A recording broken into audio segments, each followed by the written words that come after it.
Olá! Vamos falar hoje sobre reações químicas, vamos falar sobre símbolos, fórmulas, vamos aprender a classificar uma reação química e também falar sobre as suas leis ponderais, certo? Então, me acompanha aí, venha junto comigo. Primeiro, vamos lembrar lá, como é que a gente identifica uma reação química? Uma reação química, você pode ver uma mudança de cor, você pode ter uma liberação de gás, ou a formação de um sólido, um precipitado.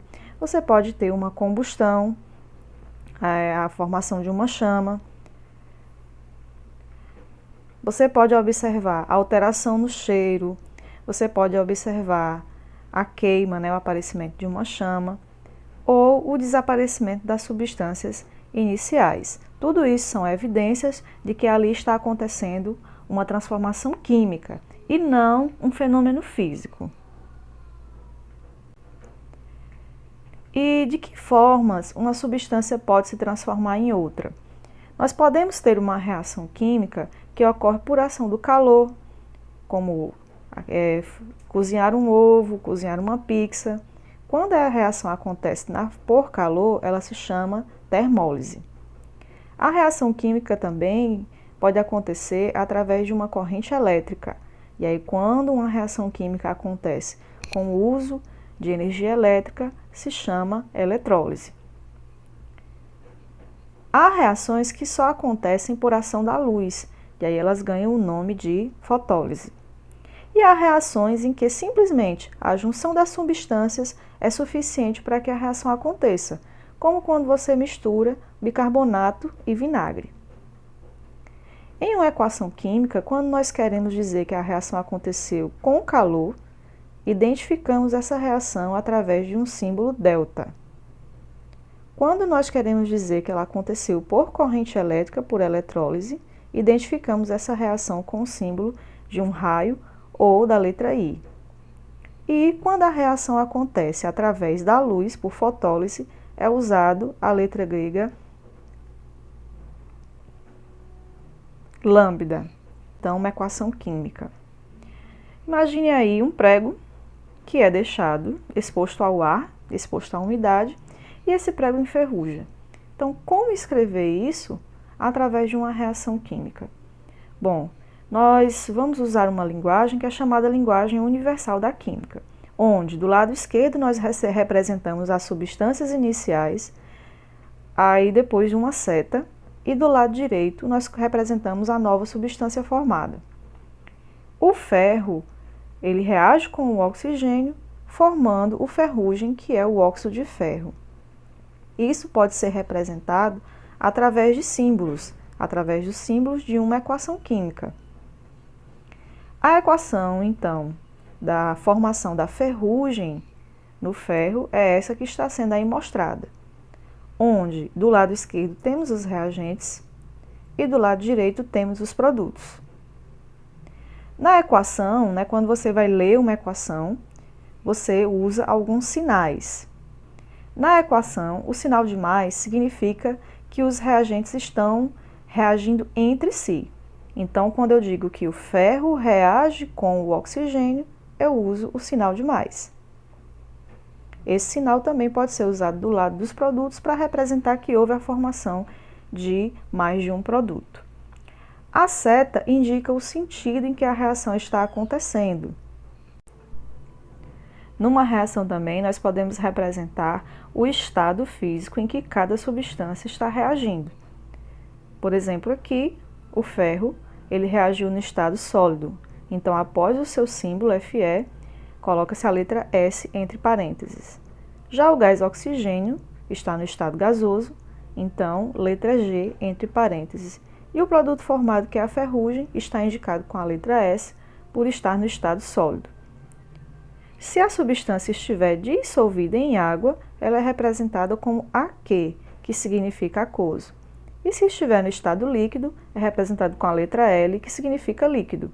Então, na hora que nós vamos ler essa equação química, nós dizemos que o ferro sólido reagiu com o oxigênio gasoso, formando o óxido de ferro. E o que são esses números que estão na frente de cada símbolo de cada substância? esse númerozinho que está na frente, ele é o coeficiente da equação. Então, na frente de cada substância, nós temos o coeficiente da equação. Ele indica o número de mols que estão reagindo naquela substância. Então, o coeficiente, que é o número que está na frente do átomo, na frente da molécula, do índice, que é o número que indica a molecularidade da substância. Então, vamos chamar aqui a atenção mais uma vez. Vamos chamar a atenção aqui mais uma vez. No caso aqui, olha, do oxigênio, o número 3 indica o número de moléculas de oxigênio que estão reagindo. E o número 2 menor indica a fórmula do oxigênio, O2, tá? Então não confunda. Coeficiente indica o número de moléculas, o número de mols que estão reagindo. E o número de baixo, que é o índice, ele indica a fórmula da substância.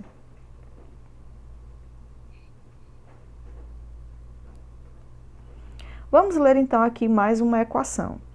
A queima do papel. O papel queimou e virou cinzas. Bom, então o papel reage com o oxigênio e forma cinzas mais gás carbônico.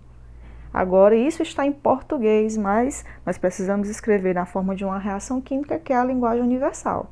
Então, nós pegamos a fórmula do papel, que é a celulose, que é esta, C6H10O5. Dizemos que a celulose reagiu com o gás oxigênio, formando CO2 e água.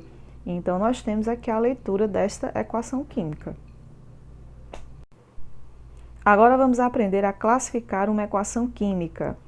Uma equação química ela pode ser organizada em 4 tipos. Nós temos as equações de síntese e de análise, aí as equações de deslocamento ou simples troca e a equação de dupla troca. Vamos ver os exemplos. A equação de síntese é aquela onde você junta 2 ou mais substâncias para formar apenas uma. Então, por exemplo, aqui nós temos do lado dos reagentes 2 substâncias simples e do lado dos produtos uma substância composta. Então, observe que nos reagentes se juntaram para formar os produtos. Então, é uma reação de síntese. Na reação de análise ocorre o contrário. Uma substância gera 2 ou mais substâncias. Aqui no caso do exemplo, nós temos uma substância composta, NaN3, formando 2 novas substâncias simples. Então, nós temos uma única substância dando origem a 2 novas substâncias. Uma separação, digamos assim. Então, essa reação é chamada de análise ou decomposição. Uma reação de simples troca é aquela onde você tem uma substância simples e uma composta, gerando nos produtos outra substância simples e outra substância composta. Então, observe aqui. O zinco é uma substância simples e o HCl é uma substância composta. Eles reagem formando o cloreto de zinco, que é composto, e liberando o gás hidrogênio, que é simples. E observe que, se você prestar bem atenção, é como se o zinco tivesse tomado o lugar do hidrogênio. Aqui o zinco está sozinho, do lado esquerdo, e do lado direito ele já está ligado ao cloro e o hidrogênio é quem está sozinho. Então, é como se tivesse havido aí uma troca entre um desses reagentes. Uma coisa nova para vocês aí é esse símbolo, essa setinha subindo aí.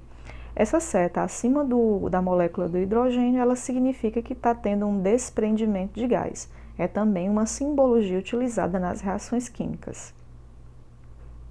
Agora vamos ver uma reação de dupla troca. Na reação de dupla troca é bem fácil. Você tem substâncias compostas em ambos os lados da equação. Do lado esquerdo da equação, o bário está ligado ao OH. Já do lado direito, ele está ligado ao SO4. Então, eles meio que trocaram aqui, olha, o SO4 estava ligado ao hidrogênio e aqui ele aparece ligado ao bário e os hidrogênios, então, ligaram-se aos oxigênios. Então, houve aí uma dupla troca. A reação é chamada de dupla troca. Vou responder aqui um exemplo.